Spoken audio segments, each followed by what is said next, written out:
Okay, let's chat then with what the color of this market is looking like with the Gopikrishna Shenoy, is the Chief Officer of Investments at SBI Life Insurance, and he's joining in on the show. Thanks so much for speaking with us, Mr. Shenoy. Let me begin by first actually asking you what you're making as far as expectations from first quarter earnings are concerned. Do you believe that we're going to see a material recovery, or is that a little far away yet? So this quarter we are not seeing much of earnings growth. It's somewhere around 2% kind of number that we have put to. But then over a period of time in FY17, if you look at, we are seeing good possibility of earnings growth, maybe to the extent of 14%. Gopi, how are you reading the market rally today? We, kind of spent some time in a very narrow range. Some profit taking also emerged, but overall, if one were to look at the valuations and also the kind of massive sprint we've seen last few weeks, would you call it slightly stretched on the higher side? So when we talk about valuation, we generally look at what's the earnings currently and what is the earnings growth likely to be. So if we look at last 2 years, the earnings is not grown at all. And if you look at FY17 years, we see some 14-15% kind of earnings growth. So with this earnings growth, it looks like valuation is a bit stretched.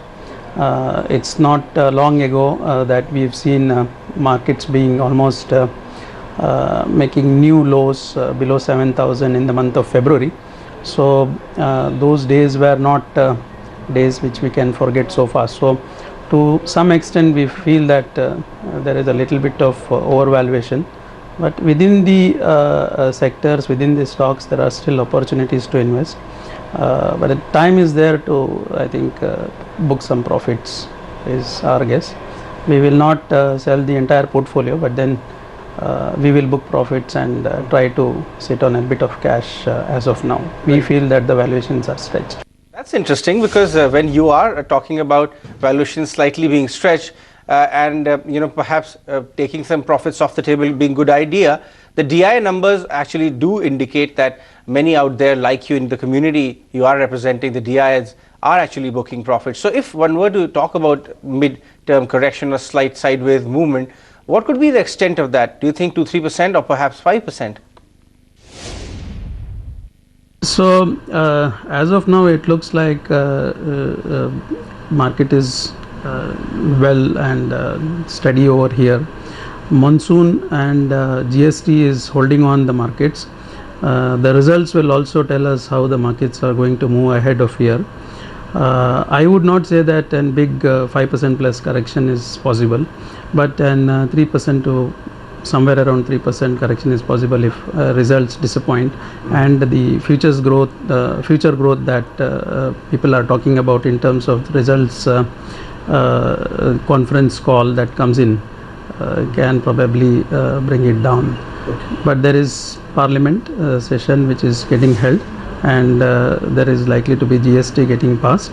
So these two put together might hold the markets well, is our view. Well, since you did mention GST, let's talk about that. Of course, hope continues to float as it does every time we have, a parliament session around the corner. But what are the stocks and sectors that you will be watching out for as far as GST beneficiaries are concerned? So GST beneficiaries clearly are logistics companies, FMCG and automobile companies. So these are the sectors which we will watch keenly, and these are the sectors where probably rally is likely. Okay, and not just GST beneficiaries, but on the whole, Mr. Shenoy, what are your, sectorial overweights as well as those that you're not really hot on right now? So we are very clearly bullish on consumer discretionary, especially automobile and automobile ancillaries.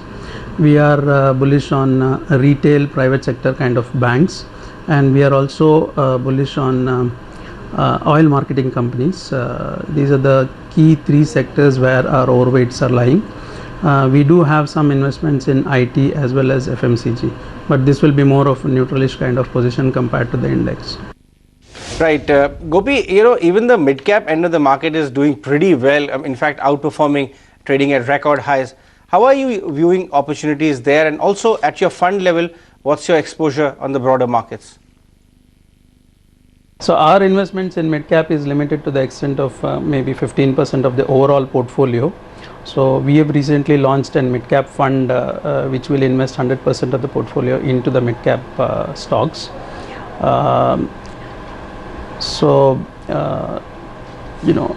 To that extent, we are not, so to say, a very big players in that space. So large part of the portfolio consists of more of nifty stocks. So mid cap is limited to the extent of 15%.